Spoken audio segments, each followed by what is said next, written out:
नमस्कार मित्रों, स्वागत है आपका संस्कृत क्लासेज बाय हरलाल सिंह गोदारा में। आपका बिल्कुल थोड़ा सा समय लूँगा। इस वीडियो को आप ध्यानपूर्वक देखना। इस वीडियो के अंदर हम कुल 3 विषय पर विशेष रूप से चर्चा करने वाले हैं कि अभी रीट का पेपर हो गया और हमारा दिमाग है वो संतुलित कम, यानी जो सीमा पर है विद्यार्थी, उनके एक ही चिंतन लग रहा है कि मेरा सिलेक्शन होगा या नहीं होगा, होगा या नहीं होगा। इस विषय पर चर्चा करते हैं। देखते 3 विषय पर कौन कौन से पर चर्चा हम करने वाले हैं। पहली चर्चा तो हम करने वाले हैं रीड डाउटफुल क्वेश्चन। अब एक प्रश्न ये उठता है, एक प्रश्न सभी विद्यार्थियों के दिमाग में ये भर गया कि कई कोचिंग सेंटर वाले अपनी अपनी की जारी करते हैं, उनमें कई डाउटफुल क्वेश्चन है तो उनका सही आंसर क्या होगा। तो देखिए, आपको सबसे पहले डाउटफुल क्वेश्चनों के बारे में इतनी ज़्यादा चिंता करने वाली बात नहीं है। जैसे ही माध्यमिक शिक्षा बोर्ड की जारी करेगा, ऑब्जेक्शन मांगेगा, तो आपको डाउटफुल क्वेश्चनों पर जो ऑब्जेक्शन लगाने हैं वो मिल जाएंगे। किन किन पर ऑब्जेक्शन लगाना है अब फिर भी हम चर्चा कर लेते हैं। आप ये कहते हो कि कितने प्रश्नों में हमें बोनस अंक मिलने वाले, तो मैं बता देता हूँ। देखिए, लेवल फर्स्ट के अंदर कुछ डाउटफुल प्रश्नों की संख्या अधिक है। लेवल टू के अंदर अधिक डाउटफुल वाले क्वेश्चन नहीं है। देखिए, एक बात नोट कर लेना, लेवल 2 के अंदर अधिकतम से अधिकतम अगर हमारे बोनस अंक की बात आ जाती है तो 3 प्रश्नों पर आ सकती है, अधिकतम से अधिक। और जबकि लेवल जो फर्स्ट है वहां डाउटफुल प्रश्नों की संख्या तो 7-8 है, 8 प्रश्न है वो डाउटफुल है। किंतु वहां पर अगर बोनस की बात करें तो माध्यमिक शिक्षा बोर्ड बोनस देगा या नहीं देगा, या जो आपते लगाएगी वो तो उसके ऊपर है। किंतु अधिकतम हम आपते लगा सकते हैं और चांस है कि 3 अंक या 2 अंक ही यहाँ पर हमें बोनस के मिलने वाले, इतने से अधिक नहीं है। अब बात आती है कि डाउटफुल क्वेश्चन कौन से हैं।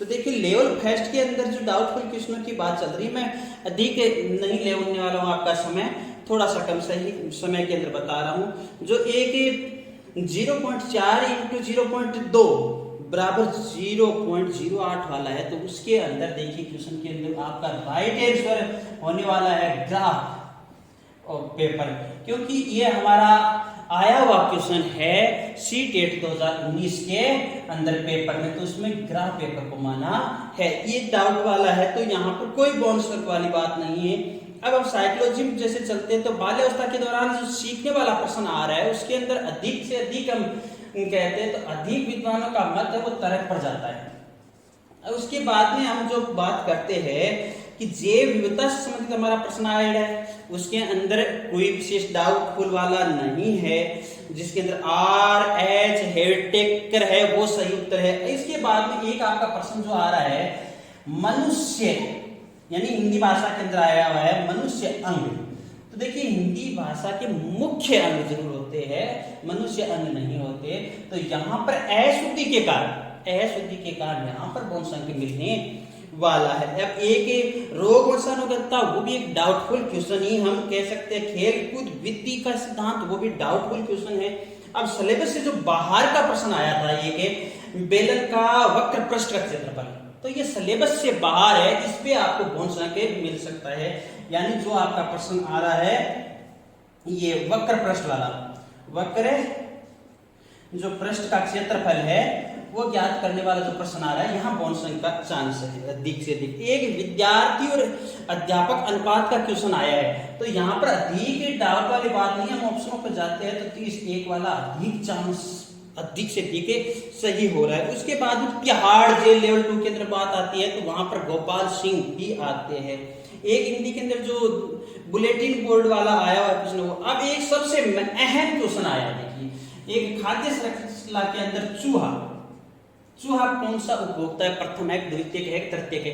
तो यहाँ छोटी जो कक्षा 6, 7, 8 की पुस्तकें है वहां पर इसको द्वितीयक उपभोक्ता माना गया है, सेकंड द्वितीयक माना गया है, जबकि ऊपर की बड़ी पुस्तकों के अंदर इसको प्रथम उपभोक्ता माना गया है। तो ये प्रश्न आप अच्छी तरह डिलीट करवा सकते हो। तो ये थी हमारी डाउटफुल क्वेश्चनों पर चर्चा विशेष। अब अगली बात हमारी, जैसे हम चलते हैं, कुछ और डाउटफुल क्वेश्चन है उनको आपको सप्रमाण बता देंगे। रीट की कट ऑफ की चर्चा चलते हैं। चलो ये रीट की कट ऑफ की चर्चा हम अंत में करते हैं। अब मेरे पास एक दो कमेंट आए कि काउंसलिंग में आवश्यक डॉक्यूमेंट क्या क्या चाहिए, हमें कौन कौन से डॉक्यूमेंट तैयार रखने चाहिए कि जिनका यानी विद्यार्थियों का अच्छा पेपर हुआ है तो 100% है उनकी काउंसलिंग भी होगी। और आपका डॉक्यूमेंट वेरिफिकेशन 2-3 जगह होता है। अंतिम वेरिफिकेशन आपको जो विद्यालय मिलेगा उस विद्यालय में होगा। तो उसके लिए आवश्यक दस्तावेज देखिए, एक तो एप्लीकेशन फॉर्म आपने जो भरा पहले उसका प्रिंट, दूसरी बात एप्लीकेशन फॉर्म के प्रिंट के साथ आपके प्रवेश पत्र की कॉपी भी आपको रखनी है क्योंकि रोल नंबर की आवश्यकता।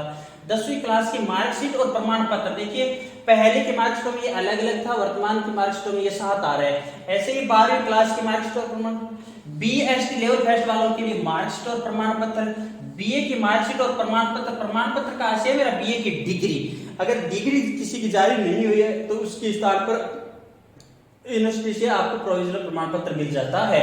इसी प्रकार बीएड की डिग्री। अब आ गया मूल निवास, चरित्र प्रमाण पत्र, ये विशेष समझने वाली बात है। चरित्र प्रमाण पत्र 3 कॉपी चाहिए। एक आपने जो रेगुलर शिक्षा ली है, अंतिम शिक्षण संस्थान का चरित्र प्रमाण पत्र अनिवार्य है। आपने जिस शिक्षण संस्था से अंतिम शिक्षा रेगुलर प्राप्त की है उसका, और 2 गजेटेड ऑफिसरों के द्वारा प्रमाणित डॉक्टर या फर्स्ट ग्रेड अध्यापक या प्रिंसिपल वगैरह या जनप्रतिनिधि उनके द्वारा। एक आपका विवाहित और अविवाहित प्रमाण पत्र, अगर अविवाहित है तो वहां शपथ लगेगा। एक आपका घोषणा पत्र होगा। ये घोषणा पत्र विशेष होता है कि मेरे द्वारा दी गई सभी प्रकार की सूचनाएं सही है, अगर किसी भी प्रकार की गलती पाई गई तो मैं ही जिम्मेदार होने वाला हूं। ये घोषणा पत्र। जाति प्रमाण पत्र, देखिए जाति प्रमाण पत्र जो हमारी अन्य जातियां उनके लिए तो विशेष नहीं, ओबीसी जो है ओबीसी वाले अभ्यर्थियों के लिए ये जाति प्रमाण पत्र 1 साल तक ही वैलिड होता है, इसलिए ये बना लेना में चाहिए। SC ST और अन्य जो आरक्षण से फायदा लेने वाले हैं उनके लिए 1 वर्ष की नहीं वैधता है, जबकि ये ओबीसी वालों के लिए विशेष। एक शपथ पत्र, आप 2 या 1 शपथ पत्र भी ले करोगे कि मेरे द्वारा ये सब के सब। अब इसके बाद में आपका आता है पुलिस वेरिफिकेशन, जिसकी वैधता 6 माह रहती है। 6 माह वैधता रहती है। ये तो आपके काउंसलिंग प्रोसेस में उसी वक्त जो नोटिफिकेशन आया उसमें बता दिया जाएगा। एक मेडिकल सर्टिफिकेट जब आपकी काउंसलिंग हो जाएगी आपको विद्यालय मिलेगा, तो उससे पहले काउंसलिंग के बाद में जो ये मेडिकल सर्टिफिकेट बनाना पड़ता है ये अनिवार्य होता है। इनके अलावा कोई और भी प्रकार की अगर आपके मन में शंका हो तो आप कमेंट के माध्यम से पूछ सकते हो, या फिर मेरा जो चैनल है उसी चैनल पर जा सकते हो आप। अब बात आती है कि भाई ये तैयार कौन रखे, रीट की कट ऑफ, सबसे महत्वपूर्ण बात आ रही है रीट की कट ऑफ। इससे पहले मैं आपको बता देता हूं, मैंने कहा 1 नवंबर से 2nd ग्रेड यूट्यूब के ऊपर, 1 नवंबर से 2nd ग्रेड यूट्यूब के अंदर ही जीके के पेपर की तैयारी इसी यूट्यूब प्लेटफॉर्म पर करवाई जाएगी। 1 नवंबर ये टाइम मैंने क्यों दिया है, क्योंकि तब तक हम लाइव नहीं आ सकते। लाइव आने के लिए कुछ आवश्यकता होती है, वो अभी तक क्राइटेरिया पूर्ण नहीं करवाया है, इसलिए आप वो क्राइटेरिया पूर्ण करवाने में पूर्ण सहयोग करोगे। आप अधिक से अधिक इस वीडियो को लाइक शेयर और चैनल को सब्सक्राइब जरूर करना। ठीक है, अगली चीज हम देखते हैं कट ऑफ। अब भाई कट ऑफ एक इतना विशेष पेचीदा विषय बन चुका है, कट ऑफ बहुत ही पेचीदा विषय बन चुका है कि भाई ये हमारे 30,000 31,000 की जो भर्ती है, 31,000 प्लस कुछ भी हो सकता है, 5,000 या 10,000, इसकी भर्ती के अंदर न तो अभी तक कोई विश्व की सीटों का मालूम है कितनी वैकेंसी आएगी, या फिर ये भी नहीं कह सकते कितनी। तो सभी के लिए मैं यही कह रहा हूं कट ऑफ देखिए, आप जनरल की बात करते हो तो जनरल के जिस अभ्यर्थी के किसी भी विषय हो चाहे सभी विषय की बात है, 115 से 125 बन रहे हैं, उसको तैयार रहना चाहिए। ओबीसी, यही बात ओबीसी जनरल और एमपीसी वालों तीनों चारों के लिए यही है। अब एससी और एसटी की बात कर लेते हैं। एससी और एसटी के अंदर जिनके मान लो 105 से 110 के बीच है, वो सेट स्कोर के अंदर है, 105 से 130, और यही हम लगभग एसटी के अंदर कर लेते हैं, इतना ही तकरीबन। अब महिलाओं का थोड़ा बहुत अंतर रहता है, इससे अधिक कोई अंतर रहने वाला है। आप एक विशेष बात सुन लीजिए, आपका पेपर जैसा हुआ हो गया, अब चिंता करने से कुछ भी नहीं बढ़ने वाला है। अब हम केवल एक ही कार्य कर सकते हैं, एक कार्य ये कर सकते हैं कि आगे का अध्ययन, वो भी पूर्ण मेहनत से एक मन में आग लगाएंगे हम।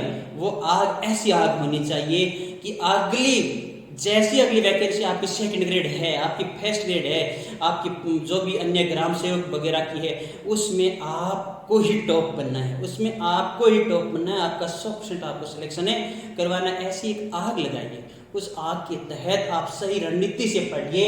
रणनीति वही होनी चाहिए, अधिकतर पाठ्य पुस्तकें 6 से 12 तक की पाठ्य पुस्तकें आप अधिक से अधिक पढ़िए। इससे संबंधित मैं अगला वीडियो लेकर के आ रहा हूँ कि हम क्या पढ़ें, क्या नहीं पढ़ें, कैसे हम रणनीति बनाएं। ओके, धन्यवाद, फिर मिलते हैं अगले क्लास में।